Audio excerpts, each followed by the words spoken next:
Bonjour et bienvenue sur la philosophie de combat, 15e vidéo, toujours sur les désirs. Alors dernière fois on avait vu naturel et nécessaire, naturel et non nécessaire, non naturel et nécessaire, non naturel et non nécessaire. Donc on va rajouter une petite complication à ces désirs-là pour les catégoriser. Il y a encore, enfin il y a toujours et encore, les désirs et plaisirs finis et infinis. Alors certains me diront que le désir est forcément infini tant qu'il n'est pas satisfait. C'est pas faux, c'est pour ça qu'il faudrait plutôt dire les plaisirs finis ou les plaisirs infinis. Mais je préfère pour l'instant qu'on fasse pas trop la distinction entre le désir qui est d'aller vers un objet et puis le plaisir qu'on prend à l'objet. Parce que souvent on se rend compte que désir et plaisir c'est la même chose, et on peut aussi dire et rajouter une distinction qui serait de dire que entre le désir qu'on a et le plaisir qu'on va avoir, il y a une différence. Mais pour l'instant je la fais pas, c'est juste pour pas trop complexifier, parce que c'est vrai qu'entre tous les désirs qu'on peut avoir et les plaisirs qu'on y retire in fine à la fin, c'est vrai qu'il y a souvent une différence. Mais bon, justement ne pas être surpris par cette différence va être tout l'enjeu de la philosophie de combat, entre autres. Donc, plaisir, désir, on va dire plutôt les désirs finis, infinis et nécessaires. Donc ça va donner des catégories comme les désirs finis et nécessaires, infinis et nécessaires, finis et non nécessaires, infinis et non nécessaires. Voilà. Donc, tout ce qui est fini et nécessaire, c'est-à-dire un désir que l'on sait que l'on peut satisfaire, car c'est fini, car c'est limité. Manger par exemple. Si vous avez faim, vous mangez 4 pommes et vous n'avez plus faim. C'est des plaisirs qu'on sait qui peuvent être déterminés, calculés, maîtrisés par un chiffre ou maîtrisés par la connaissance qu'on a de son corps ou de soi-même. Quand je mange, j'ai pas un désir infini de manger. À un moment donné, je suis repu et je n'ai plus envie de manger, boire ou ce genre de choses. Et donc, on peut avoir des désirs finis euh, parce qu'on sait qu'on va pouvoir les satisfaire. Comme je l'ai dit, désir, ça fait référence à tout ce qui est de l'ordre de la libido, et la libido, c'est l'appétit. L'appétit, ça peut être l'appétit sexuel, ça peut être l'appétit qu'on a de découvrir, l'appétit qu'on a, qu'on peut avoir à s'entraîner, à améliorer la force de notre corps en faisant de la musculation, par exemple, etc. On a un appétit pour la vie, et l'appétit c'est souvent pensé pour la nourriture, mais ça peut être beaucoup d'autres choses. Hein, voilà. Donc, pardon. Désir et plaisir fini et nécessaire, donc manger, boire. Fini, ça peut être aussi le sexe, c'est souvent fini, parce qu'une fois qu'on a fait l'affaire, eh bien l'affaire est finie. Euh, infini et nécessaire, c'est-à-dire ce qui est nécessaire mais qui n'a pas vraiment de limite, a priori. Euh, respirer. Alors, je sais que là j'ai eu beaucoup de mal à trouver des exemples sur cette case-là, tout ce qui était infini et nécessaire. Donc j'ai trouvé quelque chose qui va vous présenter la logique, mais c'est vrai que j'ai beau avoir réfléchi, j'ai pas trouvé grand chose qui est vraiment infini et nécessaire, malheureusement, parce que si on pouvait se contenter que de ces désirs infinis et nécessaires, bah au moins on n'aurait que des désirs qui sont utiles, et si ça n'a jamais de fin, ben on est toujours relancé par le désir de faire quelque chose d'utile. Mais bon, alors respirer. Alors ça peut être respirer parce que vous ne vous arrêtez jamais de vouloir respirer. Vous ne vous arrêtez jamais. Alors vous ne désirez pas respirer, mais disons que comme dans la logique du désir, il y a la logique du manque. Ça me permet de dire que effectivement, quand on a, voilà, on inspire et quand on expire, eh bien tout de suite le manque d'oxygène qui revient, et ben on respire à nouveau et ainsi de suite, ainsi de suite. Et ça ne s'arrête jamais. En tout cas, ça a commencé quand on est né et ça s'arrêtera quand on est mort, mais ça ne s'arrête jamais. En tout cas, dans l'espace d'une vie humaine. Et donc, ce désir-là est infini. Ça peut être aussi le désir d'être heureux. Je place ce désir-là parce qu'il me semble nécessaire. Vous allez voir après les désirs infinis et non nécessaires, là ça commence à devenir n'importe quoi. Mais je pense que être heureux c'est quand même assez nécessaire. Alors est-ce que c'est le fin du fin de la vie humaine d'être heureux? Beaucoup de philosophes arriveront à la fin de leur ouvrage, de leur vie ou de leur mémoire, ils vous diront le plus grand bonheur, voilà, la chose la plus importante dans l'existence, c'est de rechercher le bonheur. Et je pense qu'on peut avoir un désir infini pour plus de bonheur, et encore mieux, un désir infini pour plus de bonheur, ou pour maximiser le bonheur des autres. C'est encore des désirs qu'on peut avoir qui sont sans limite et qui sont, ma foi, assez nécessaires. C'est vrai que faire le malheur des autres de façon infinie, ça me paraît pas forcément nécessaire, mais faire le bonheur, oui, ça me paraît beaucoup plus nécessaire. Et un désir infini, on n'a jamais fait assez de bien autour de soi, et le peu qu'on puisse faire dans une vie, bah, c'est déjà pas mal, et puis si on peut en faire encore plus, si on a toujours envie d'en faire plus, eh bien tant mieux, et je vous souhaite d'avoir un désir infini et nécessaire de faire le bonheur d'autrui. Maintenant, dans la philosophie de combat, on verra qu'on s'arrête pas forcément au bonheur comme le fin du fin de la vie humaine. Alors, fini et non nécessaire. Alors, tout ce qui était non nécessaire, mais qui est fini. Alors, par exemple, quand vous allez voir un film et que vous avez fini de voir le film, le désir d'aller voir le film s'arrête puisque vous venez de le voir. Alors, certains films, vous pouvez les regarder parce que vous les aimez bien, ou vous les regardez plusieurs fois, mais au bout d'un moment, quand le film s'arrête, eh bien, votre désir s'arrête avec lui. C'est très rare les films que vous regardez, puis une fois que vous avez fini le film, vous le remettez parce que vous voulez encore le voir, puis vous le remettez, puis vous le remettez, puis vous le remettez, jusqu'à que mort s'en suive. Ça finit toujours au bout d'un moment, soit par se lasser, soit une fois qu'on a regardé le film, le désir et voire même le plaisir qu'on a pris à regarder le film s'arrête. Donc c'est quelque chose de fini, hein, et mais non nécessaire, c'est-à-dire qu'on n'est pas obligé de, voilà, c'est pas des choses qui sont forcément nécessaires comme manger ou boire, hein. C'est voir un film, c'est pas nécessaire à sa survie, mais c'est des désirs qu'on peut combler même, et qui sont souvent finis. Manger des plats raffinés, ça peut être aussi fini. Alors ça dépend de la quantité qu'on veut en manger, mais des choses qui sont pas nécessaires, c'est-à-dire manger du caviar, c'est pas forcément nécessaire, on peut se contenter de moins que ça. Mais une fois qu'on s'est repu de caviar, eh bien c'est fini, on n'en a plus besoin. Donc c'est quelque chose qui peut être fini. Et après, on verra qu'il y a beaucoup d'autres désirs qui sont finis, non nécessaires, hein. Ça peut être l'argent, la gloire, ça peut être très bien l'argent quand c'est fini. Je vais vous donner un petit exemple juste après, mais quand on a besoin d'argent, c'est bien. Quand c'est fini, c'est bien aussi parce que finalement on sait combien il nous faut pour pas être heureux, mais pour être repu de ce désir-là. Par contre, quand il nous faut de l'argent et toujours plus, eh bien là on tombe dans des logiques qui sont un peu plus dangereuses et qu'on va voir tout de suite.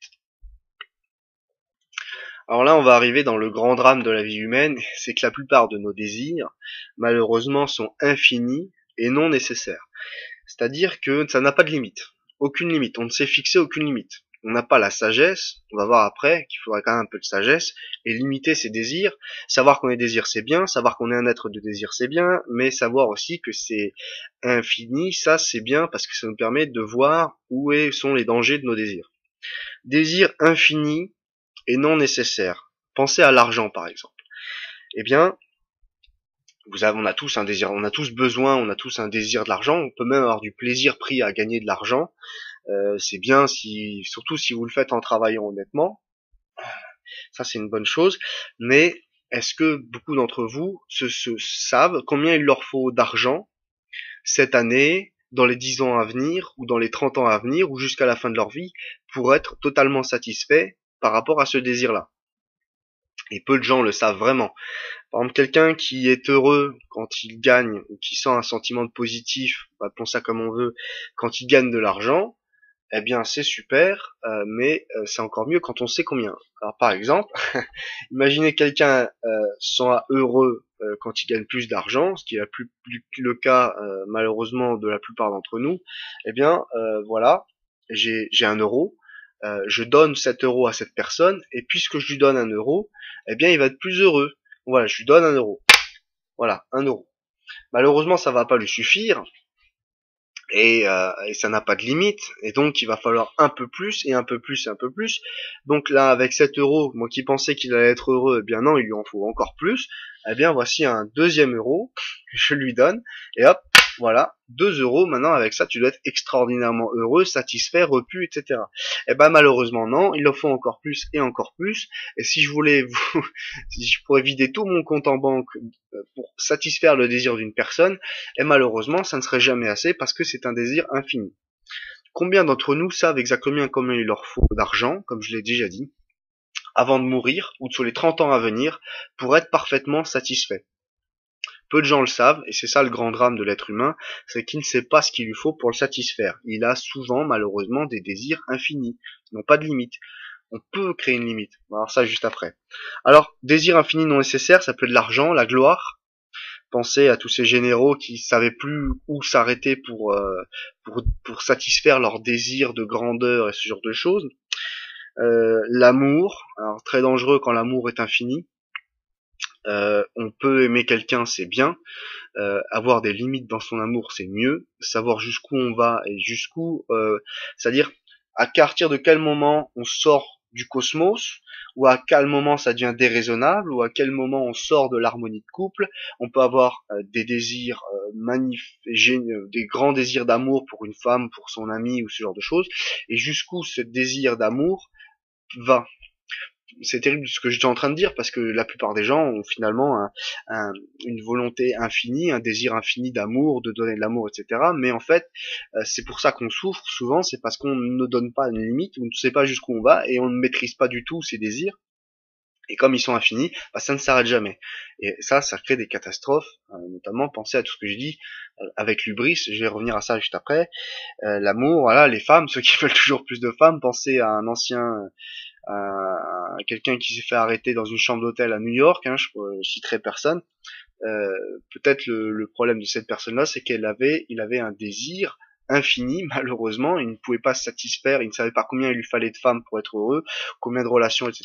Il lui en fallait toujours plus, toujours plus, toujours plus. Et quand on a cette logique du toujours plus sans savoir sa limite, eh bien, on est dans un grave problème qui est l'infini non nécessaire. Voilà. Et encore, des désirs de détruire, de construire un monde meilleur. Alors ça, il n'y a rien de pire que ça. Le désir infini de construire un monde meilleur peut être très dangereux puisque les constructions du monde meilleur se font toujours a priori dans notre esprit.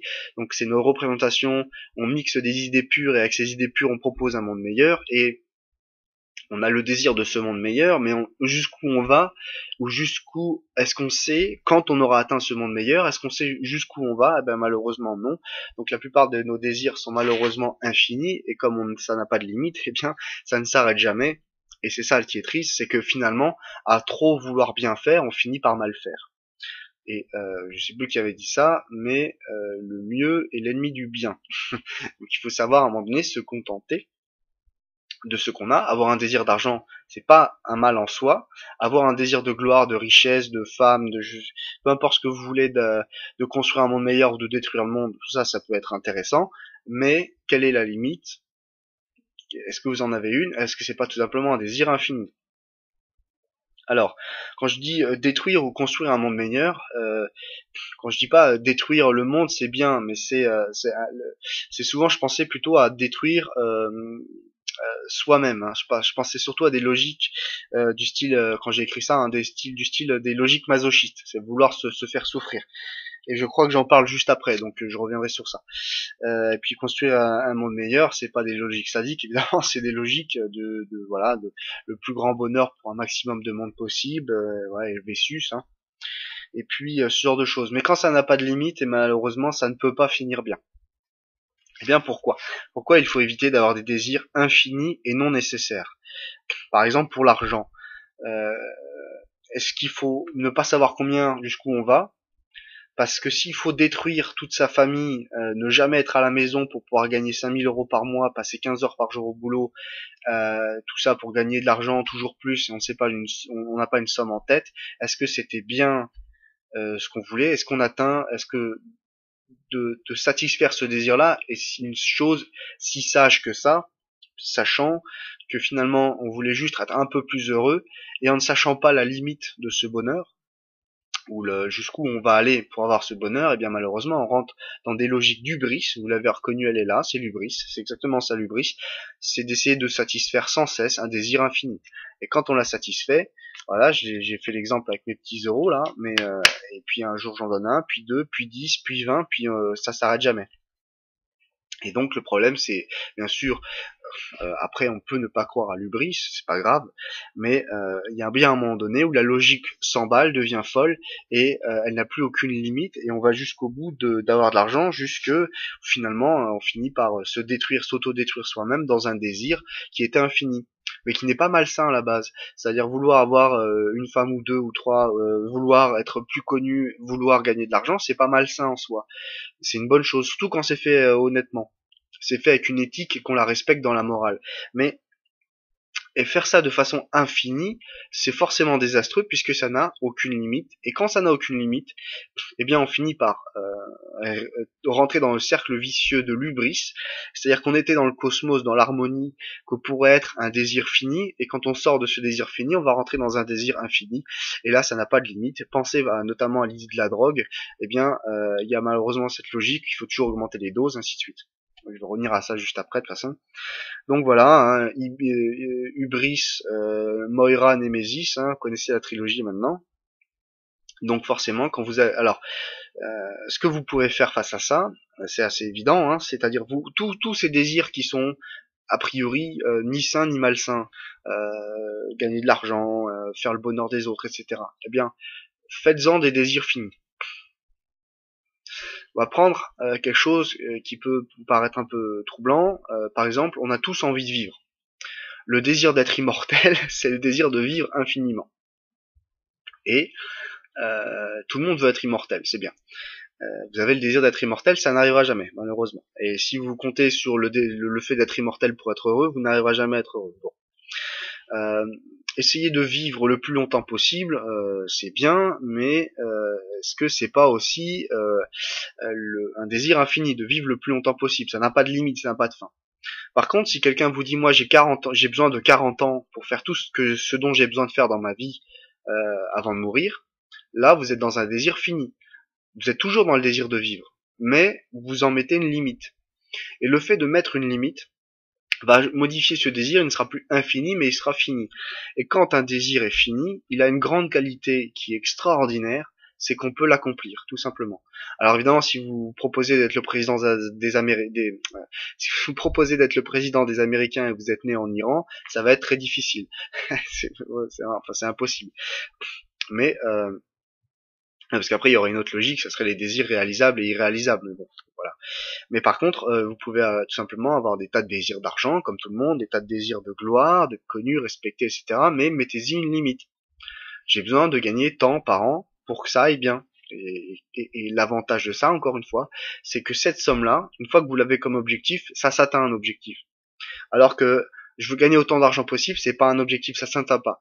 Et malheureusement, beaucoup de gens fonctionnent comme ça et ils finissent fous où ils finissent déçus, parce que forcément ils ont un désir qui n'a pas de limite, plus l'infini, ils sont capables d'atteindre ce niveau-là, ils ont un niveau qui est inatteignable, et moi ce que je vous dis en gros, c'est que au lieu d'avoir quelque chose d'inatteignable, vous le remettez à votre niveau de vos possibilités, et en faisant ça, eh bien vous allez être heureux parce que vous allez arriver à avoir des objectifs et à les accomplir, et rien de plus agréable que de s'être mis un objectif, de s'être mis une éthique du quotidien tout simplement, c'est-à-dire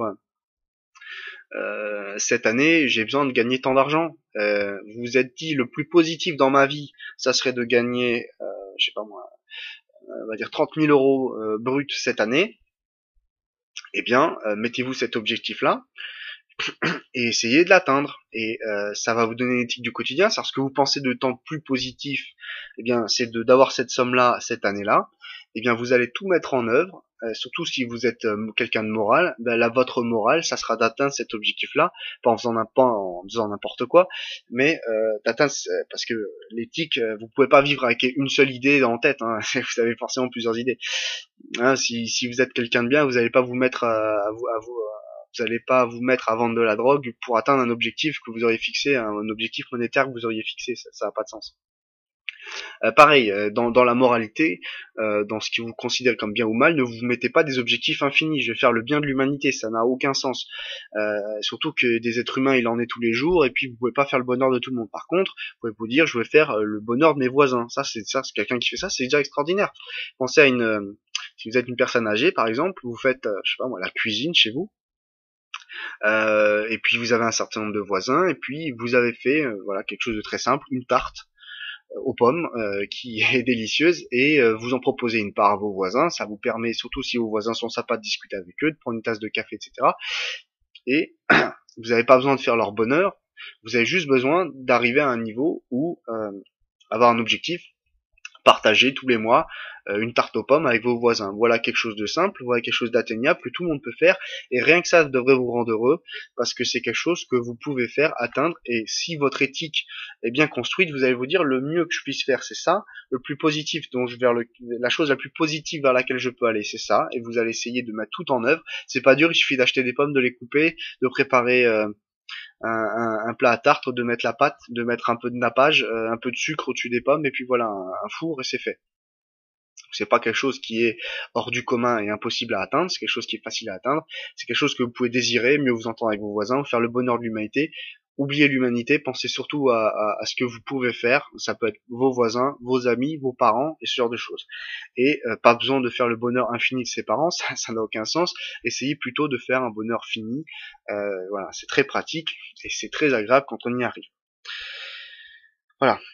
Être capable de mettre des objectifs, avoir des désirs finis, donc tous vos désirs d'argent, de gloire, etc., c'est bien, mais ça doit devenir des désirs finis et non nécessaires, c'est-à-dire comme aller voir un film, c'est-à-dire qu'une fois que vous avez atteint cet objectif, bah ça va. Ce désir-là, il est clos, il est repu, il est suffisamment satisfait.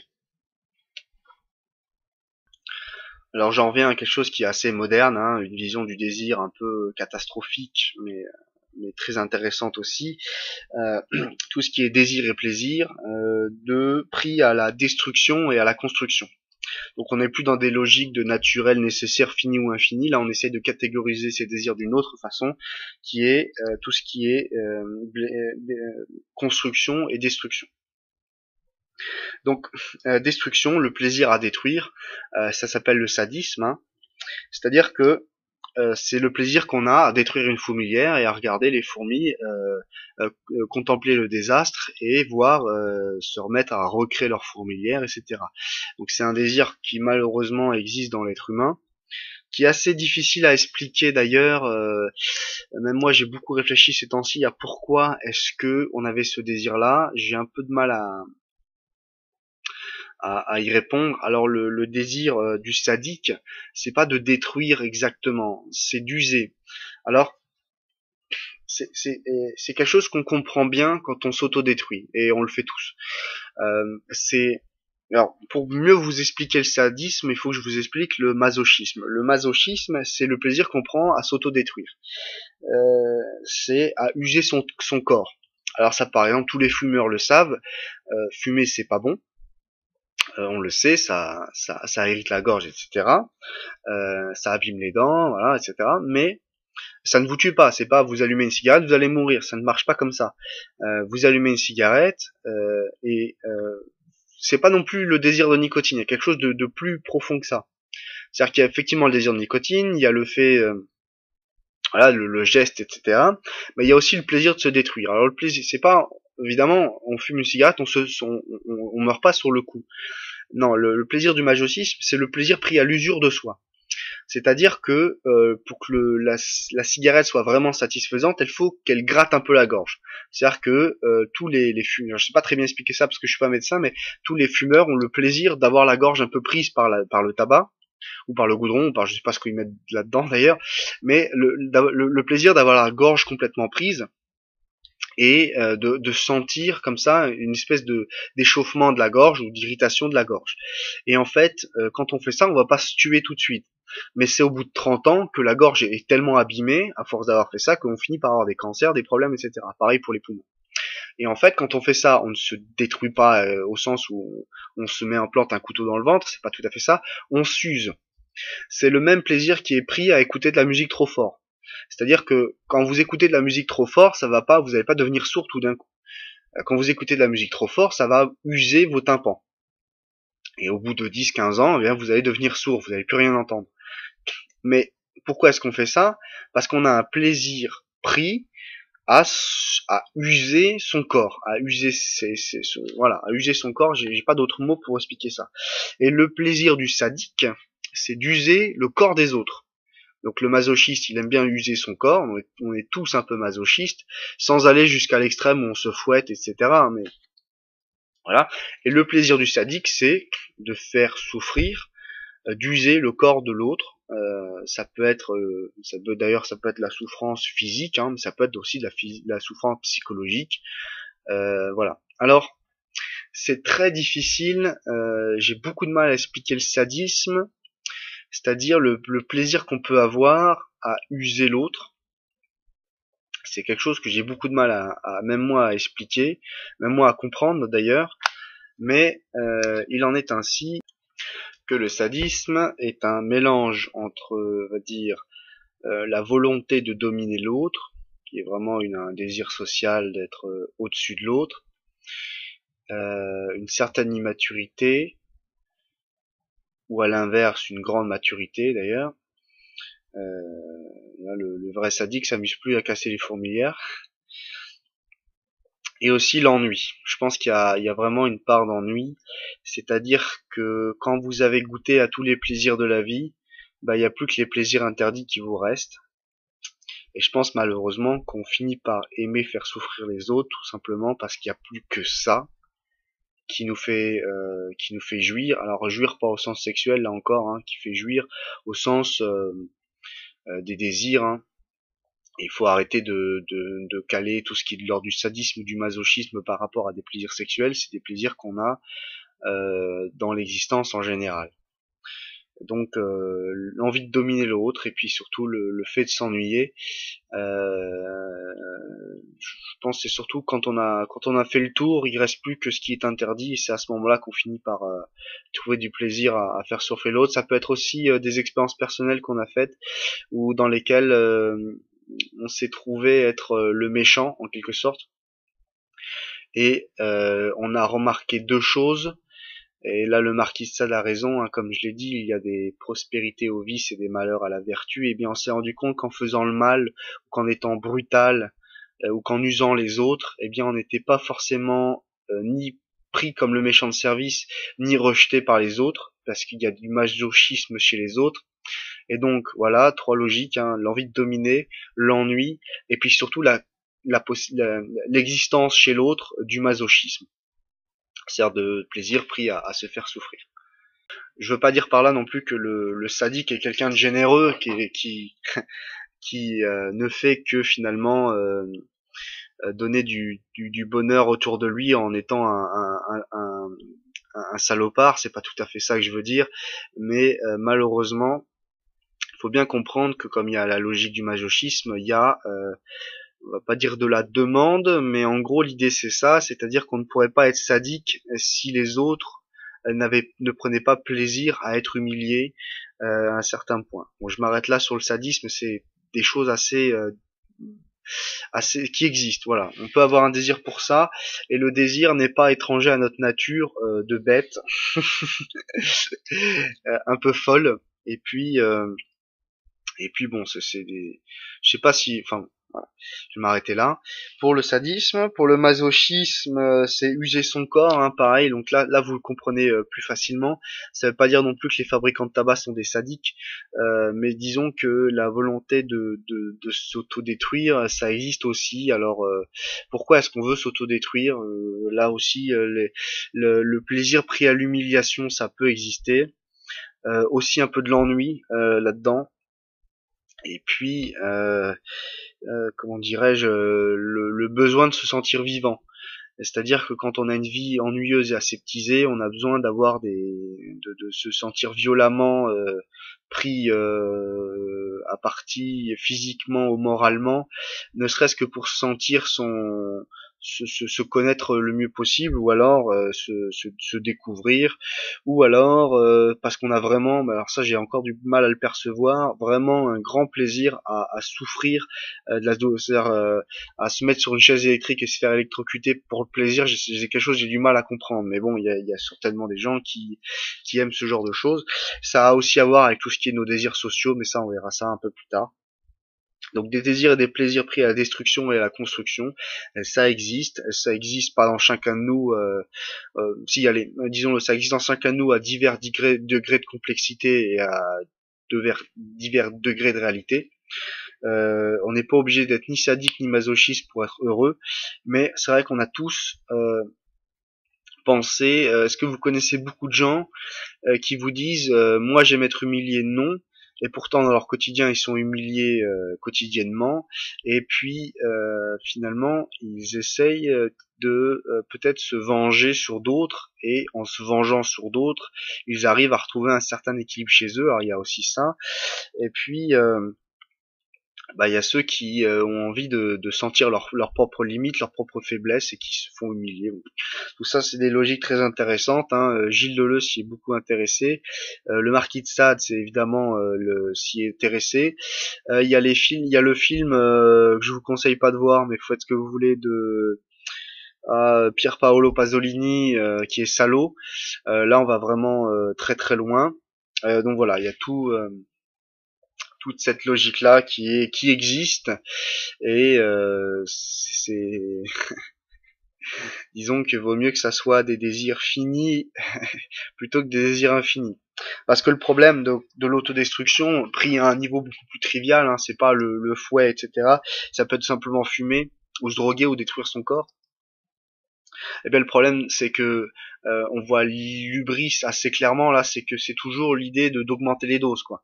C'est-à-dire que on a fumé une cigarette, deux cigarettes, et si à un moment donné on s'arrête pas, on finit par fumer comme un pompier toute la journée. C'est comme pour la drogue, hein, on finit par se droguer toute la journée, et puis on meurt drogué. Voilà, c'est comme la musique qu'on écoute dans son baladeur. À un moment donné, il faut diminuer le volume et apprécier le volume quand il est plutôt faible. Ça serait plutôt un trait de sagesse que toujours apprécier le volume quand il est au maximum. Parce que quand il est au maximum, au bout d'un moment, l'hubris fait que bah, notre corps, quand on l'a tellement usé, ses capacités finissent par diminuer, et pour toujours sentir cette sensation d'aller à la limite, eh bien, on pousse le volume plus fort, ce qui nous rend encore plus sourd, et ainsi de suite. Et l'hubris, c'est ça, hein, c'est toujours une logique devenue folle qui amène au némésis. Et le némésis, bah, pour quelqu'un qui fume, c'est le cancer.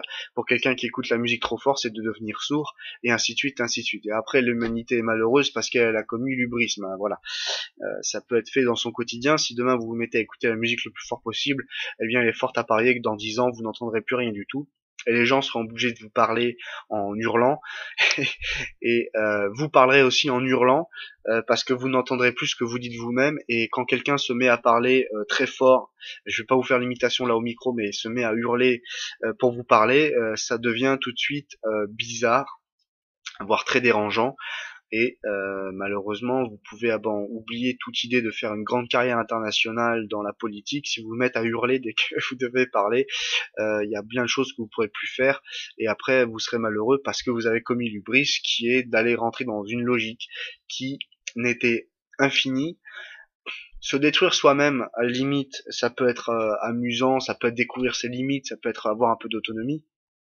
Mais malheureusement, si on ne maîtrise pas son désir, si son désir n'est pas fini mais il est infini, eh bien on finit par se détruire soi-même. Alors certaines personnes aiment aller jusqu'au bout d'eux-mêmes et mourir. Ça en vient dans des logiques du suicide. Là, c'est vraiment à la fin on se tue, quoi. Et pareil, à la fin du sadisme, hein, on l'a tellement usé qu'on l'achève quelque part. Donc éviter ces logiques-là. Ces logiques existent en nous, mais on dit pas un sadique. Quand quelqu'un fume, ou un masochiste, quand quelqu'un fume, on dit pas que c'est un masochiste, on dit que c'est un fumeur. Mais quel est le... Et c'est vrai qu'on peut dire aussi c'est un drogué, c'est-à-dire que le pauvre, il a accro à la cigarette, il a du manque, mais il y a pas que la logique de la nicotine, il y a aussi autre chose, c'est la logique de la destruction de soi. L'envie de pousser les limites. Alors souvent, Freud vous dirait que c'est à voir avec les parents, ce qui est pas forcément faux.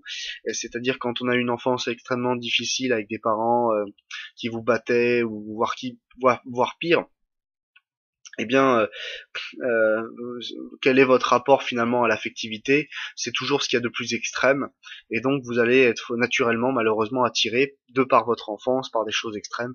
Donc voilà, j'espère que, en tout cas, si vous êtes attiré par des choses extrêmes, c'est pas finalement la fin du monde si vous arrivez à connaître vos désirs et à les limiter. C'est surtout ça qui est difficile à faire, et malheureusement, quand on est pris dans l'engrenage, par exemple, de l'héroïne, chapeau celui qui peut se limiter à une injection par jour. Il va vous falloir toujours plus. C'est pareil pour les extasies et ce genre de drogue, il en faut toujours plus, et au bout d'un moment, on finit par payer le prix, on fait une overdose, on fait etc. et on meurt, et malheureusement, on aurait pu l'éviter si on maîtrisait mieux ses désirs. Bon. Alors, oui, j'avais noté d'aller alors, pour finir avec la destruction, je dirais que il y a la partie glauque, là c'est ce que je viens de vous dire. Maintenant, il y a aussi la partie connaissance et maîtrise de soi. On peut aimer se détruire pour connaître ses limites. Euh, ouais. Par exemple, quand vous faites du sport à un certain niveau, si vous faites de la boxe à un très haut niveau, ou vous adorez faire de la boxe, vous le faites pas parce que vous aimez pisser le sang, vous le faites parce que vous aimez connaître vos limites. Et pour connaître ses limites, il va falloir un peu user son corps. Donc, pour avoir ce plaisir de se connaître complètement. Aussi, le plaisir de se maîtriser, alors beaucoup plus sage, beaucoup plus compliqué à comprendre, mais on peut aimer. Ça, c'est quelque chose que Jacques Chirac faisait, si je me trompe pas. C'est quelqu'un qui fumait beaucoup, Jacques Chirac, et pour tester la maîtrise qu'il avait de soi-même, il passait des après-midi entières et des soirées à travailler, et il mettait 2 paquets de cigarettes en face de lui, il ne les fumait pas. C'est-à-dire qu'il c'était un gros fumeur, et son truc à lui, c'était de ne pas fumer ses paquets de cigarettes pour pouvoir peut-être se prouver à lui-même, ou pour atteindre une de ses limites, qui est la maîtrise de soi. C'est vrai, quand vous fumez 2 paquets par jour et vous avez un paquet en face de vous et vous décidez aujourd'hui je ne fumerai pas, vous n'êtes pas en train de tester votre je ne sais quoi, vous testez la maîtrise que vous avez de vous-même. Et en fait, l'autodestruction qu'on peut exercer de différents moyens peut aussi être un moyen de mieux se maîtriser. Mais malheureusement, la plupart des gens ne prennent pas de la drogue pour mieux se maîtriser. Ou ne boivent pas de l'alcool pour mieux se maîtriser quand ils sont complètement ivres. C'est pas ça la logique à la base. Mais l'idée peut être là, c'est-à-dire que on c'est pour ça que l'éthique doit être souple, c'est-à-dire ou la morale doit être un peu souple, enfin, les deux doivent être un peu souples, c'est-à-dire que vous pouvez tout simplement décider de vous mettre à faire des choses un peu risquées, tout simplement parce que vous voulez vous découvrir vous-même, voire vous maîtriser par rapport à toutes ces drogues, tous ces désirs, etc. Parce que une partie de la sagesse, telle qu'on peut l'apprendre chez des grands philosophes, etc., c'est quand même l'idéal, c'est la maîtrise de soi. Et comment peut-on se maîtriser si on ne vit pas des expériences, on n'a pas le désir de vivre des expériences qui vont nous mettre en danger par rapport à notre autonomie, par rapport à plein de choses. Alors évidemment, nager dans une rivière infestée de piranhas, c'est pas forcément la meilleure méthode de se maîtriser. Ou maîtriser sa peur. Hein, on n'est pas obligé d'arriver à des extrêmes non plus. On peut arriver à des petites choses du quotidien qui nous permettent de maîtriser notre tempérament, notre sang-froid, notre résistance aux différentes drogues et ce genre de choses. Donc voilà. Donc sachez qu'il ne faut pas rejeter en bloc les gens qui décident d'être un petit peu durs à l'endroit d'eux-mêmes, un petit peu durs à l'endroit des autres. Peut avoir derrière une logique un peu plus dure à comprendre de la construction. Un père qui est difficile avec son enfant, c'est pas parce qu'il déteste forcément son enfant, c'est pas parce qu'il est forcément sadique. Il peut prendre ou pas plaisir à faire souffrir son enfant, mais il peut aussi prendre plaisir à faire souffrir son enfant parce qu'il sait que la souffrance qu'il va infliger à son enfant va permettre de se construire. Je pense que Françoise Dolto vous dirait exactement l'inverse. Il faut aimer son enfant pour lui permettre de se construire. Je ne suis pas forcément dans des logiques comme ça. Je pense qu'il faut aussi faire confiance à ses enfants et les mettre et les laisser dans des situations dans lesquelles ils vont se devoir se débrouiller eux-mêmes. Alors même si on même si on les aime et qu'on les supporte toujours, il faut parfois pas prendre du plaisir à faire souffrir ses enfants, mais désirer être pas forcément toujours là. Parce que si on est toujours là, comment voulez-vous que vos enfants apprennent à se maîtriser, apprennent à se connaître, si vous êtes toujours derrière leur dos pour leur expliquer tout ce qu'il faut faire. Donc voilà, ce sont des choses compliquées. Le désir ne peut pas être résumé, vous voyez bien, en une vidéo ou en deux ou en trois. J'essaie de vous donner des idées. Je dis pas qu'il faut devenir masochiste ou sadique, je dis juste qu'il faut connaître ces choses-là et connaître ses désirs par rapport à ces choses-là pour mieux se maîtriser. Parce que la maîtrise est quand même un point fondamental de la philosophie de combat. Alors ça, c'était les logiques de destruction. Je me suis un peu attardé dessus, mais bon, c'est important de savoir que ça existe et que ça se maîtrise et que tout ça est constitutif d'un être et que tout ça permet de se détruire, permet de se construire aussi. Enfin, tout ça est très compliqué, donc j'ai essayé de prendre un peu de temps parce que si je passe très vite, eh bien, il y aura beaucoup de malentendus.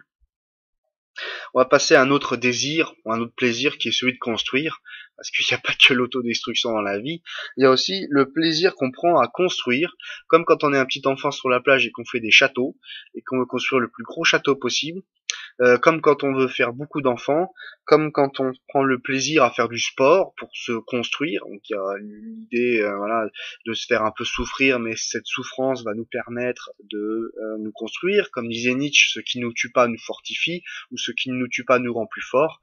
Eh bien, voilà, l'idée de se construire soi-même, une très grande notion dans la philosophie grecque, l'idée de se construire, de se bâtir, l'idée qu'on est, comme j'ai déjà dit, un bloc de marbre qu'on va devoir tailler, et on a un désir très puissant de se construire. Alors ça peut être le sport, ça peut être construire une très grande famille, ça peut être construire une carrière quand on a envie d'aller au travail, ça peut être tout faire tout en même temps, du sport, avoir une grande famille et faire une belle carrière, ça va être très difficile. Avoir des diplômes intéressants et importants, ça aussi c'est l'idée de qu'on va construire son futur, c'est vraiment un désir qu'on a et c'est normal de l'avoir. Encore une fois, bien maîtriser son désir, savoir de quoi on est capable, de quoi on n'est pas capable, de quelle capacité de travail on est capable, parce que tout le monde ne maîtrise, enfin c'est même pas une question de maîtrise, mais on n'a pas forcément envie de passer 15 heures par jour dans une entreprise. Euh, Certains ont ce désir, ça s'appelle les chefs d'entreprise, et c'est vrai que quand vous êtes chef d'entreprise, vous faites pas les 35 heures, très loin de là, vous faites plutôt les 70 heures par semaine, vous êtes là tout le temps, votre entreprise c'est votre petit bébé, c'est ce que vous avez mis au monde, c'est ce que vous avez créé, c'est ce que vous avez construit, et vous avez un grand désir et même un grand plaisir à faire ça.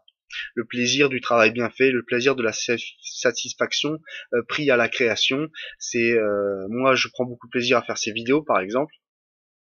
Et c'est vrai que récemment, je regardais toutes les vidéos que j'ai fait, tout ce que j'ai pu dire, tout ce que j'ai pu écrire, et je me rends compte que quand j'ai commencé le cahier que j'ai sous les yeux, il était vide, et maintenant, il y a plus d'une centaine de pages qui sont remplies.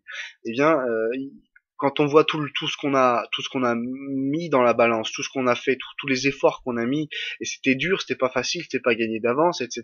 Et quand on arrive finalement à quelque chose, eh bien, on se dit, bah, quel plaisir on a pris à, pas dans la souffrance exactement, mais dans la construction de soi.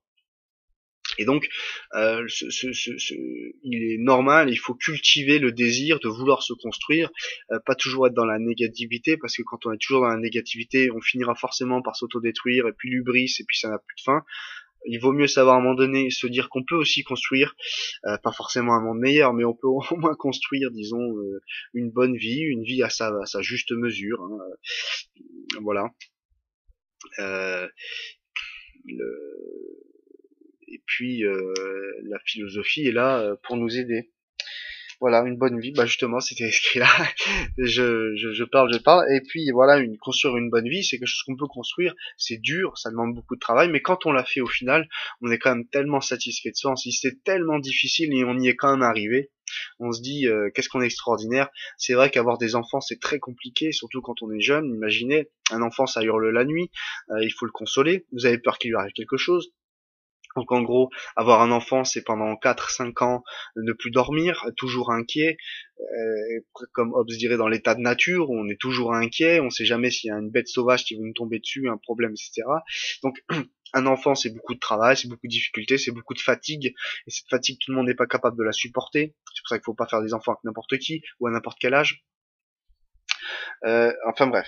Donc mais une fois que c'est fait, l'enfant qu'on a, il vous ressemble, il vous parle, il grandit, il a des désirs lui aussi, il a des, vous allez avoir peur, mais il a des désirs, c'est un être qui évolue dans le temps, c'est votre enfant, c'est votre, pas votre chef-d'œuvre, mais certains pourraient penser que leur enfant c'est leur chef-d'œuvre. Et donc, bien sûr, on a un désir pour ça qui est bien naturel, qui est presque, j'ai envie de dire, nécessaire et qui est extraordinaire. Et encore mieux quand c'est fini, parce que si vous avez 16 enfants, c'est bien, mais bon, là, ça fait un peu trop, vous n'avez pas le temps de les construire, etc. Moi, ce que je conseillerais, c'est d'en avoir un désir fini et nécessaire, un désir d'enfant fini et nécessaire, c'est-à-dire il me faut je veux tant d'enfants et je veux qu'ils puissent atteindre tel niveau intellectuel ou qu'ils puissent faire tel sport ou qu'ils puissent s'épanouir dans leur vie ou je veux au moins réussir à faire que 3 sur 4 soient totalement heureux. Alors évidemment la plupart des gens veulent que tous leurs enfants soient heureux, réussissent, etc. Mais au moins on peut se dire je vais faire de mon maximum et mon objectif c'est ça, etc. etc. Donc et on a un désir de faire ça euh, qu'il faut aussi maîtriser. C'est-à-dire le désir de construire, ça se fait pas dans l'hubris, ça se fait pas dans n'importe quoi. On construit pas des mensonges. Enfin, si on construit sur des mensonges, mais on ne peut pas que construire sur des mensonges. À un moment donné, il faut construire aussi sur des vérités. Euh,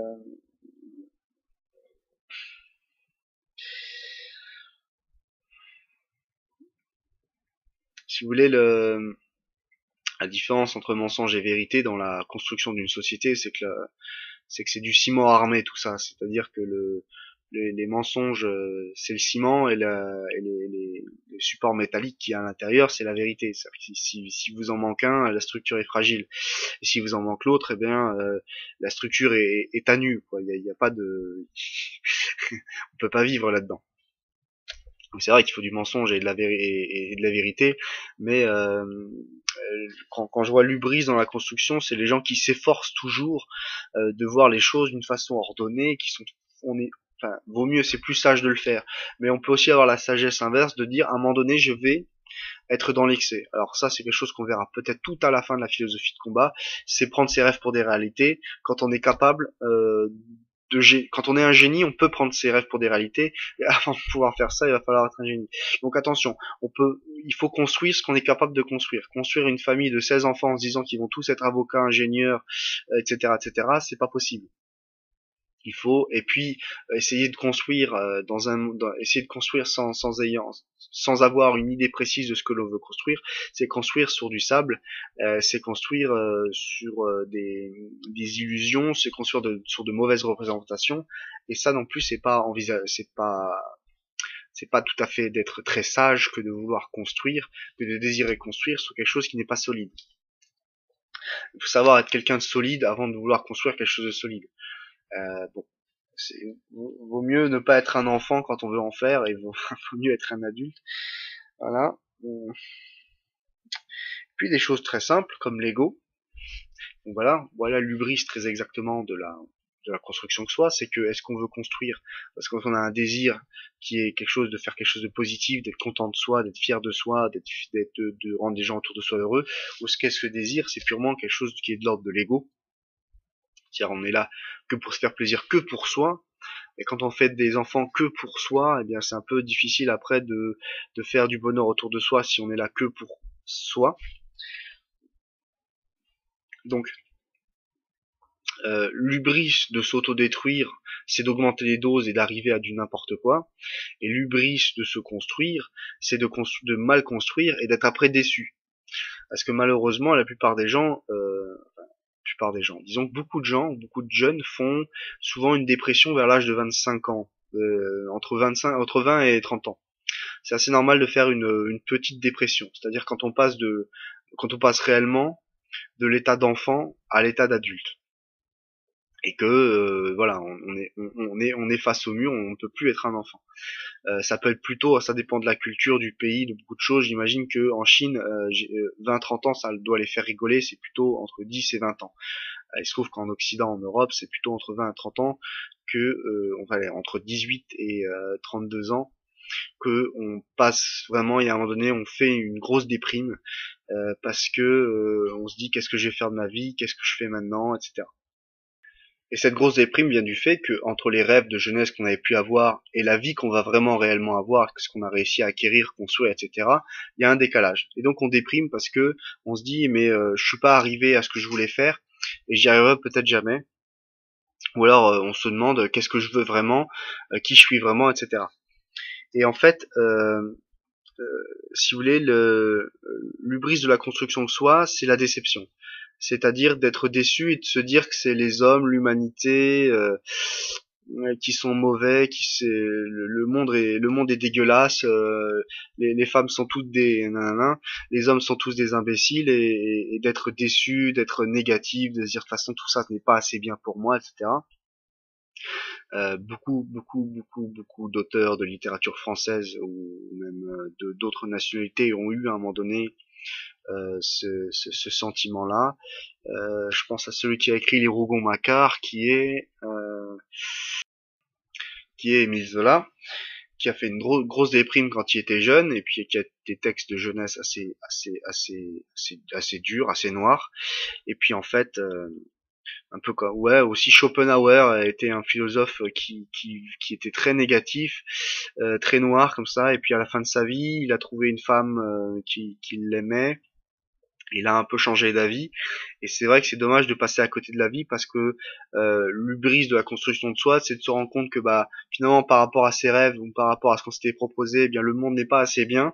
Et bien alors on voit la différence de décalage et au lieu de se dire bah le monde il est comme ça, on va le rabaisser. Et c'est terrible parce que certains vont dire le monde est pourri, le monde est noir, on peut faire le mal, de toute façon il y a que des prospérités au vice et que des malheurs à la vertu. Et bien malheureusement c'est pas tout à fait vrai. Euh, la sagesse serait de construire les meilleures représentations possibles et aussi de se contenter de ce que l'on a et de qui l'on est pour avoir une vie à sa juste mesure, avoir les meilleures représentations possibles, les plus réelles, les plus proches de la réalité pour mieux construire son avenir, ou pour mieux construire tout court, ou pour mieux construire sur des possibilités qui vont nous rendre heureuses, c'est-à-dire avoir un désir qui est fini, va construire quelque chose, construire pas sur des sables mouvements, mais construire sur quelque chose de fini, quelque chose qu'on peut matérialiser dans son esprit. Comme ça, on aura la sagesse de ne pas tomber dans l'excès ou se dire on en a voulu trop et on en a eu plus qu'un petit bout. Eh bien, on est déçu par le monde parce qu'il n'est pas assez bien pour nous. Ça, c'est vraiment une grosse bêtise à pas faire. La sagesse, c'est donc d'avoir des bonnes représentations. Et deuxièmement, de savoir la deuxième sagesse est plus épicurienne, savoir se contenter de ce que l'on a. Sagesse de Montaigne, savoir se contenter de qui l'on est. Voilà. J'en ai fini pour cette deuxième vidéo sur les désirs. Après, on va partir dans les désirs un peu plus profondément, où je vais essayer d'analyser pourquoi on a des désirs. Alors, je suis pas médecin, mais j'espère que je vous ai trouvé quelques bonnes raisons d'avoir des désirs. Ça a beaucoup à voir avec le corps, évidemment. Et ça a beaucoup à voir avec le corps des autres aussi. Voilà, alors merci, j'espère avoir pas choqué qui que ce soit, hein. Quand je dis qu'il y a du sadisme et du masochisme, c'est ça, à la limite j'espère choquer personne. Euh, tout le monde n'est pas, enfin il y a des degrés évidemment dans le masochisme ou dans le sadisme, hein. Il y a des degrés dans les possibilités qu'on a de se construire, de construire un monde meilleur, etc. Mais sachez que si vous comprenez bien ce que j'ai voulu dire par des désirs finis, eh bien, vous allez commencer à voir que dans votre vie, il y a beaucoup de choses qui sont de l'ordre de l'infini dans votre esprit, que vous devez absolument rentrer dans une logique du fini. Et pour citer Montaigne dans les Essais de Montaigne, le sage ne doit pas vivre tant qu'il peut, mais tant qu'il doit. Voilà, merci beaucoup de m'avoir suivi. On continuera là, peut-être demain, sur les désirs. Je vous souhaite une très bonne soirée. Au revoir.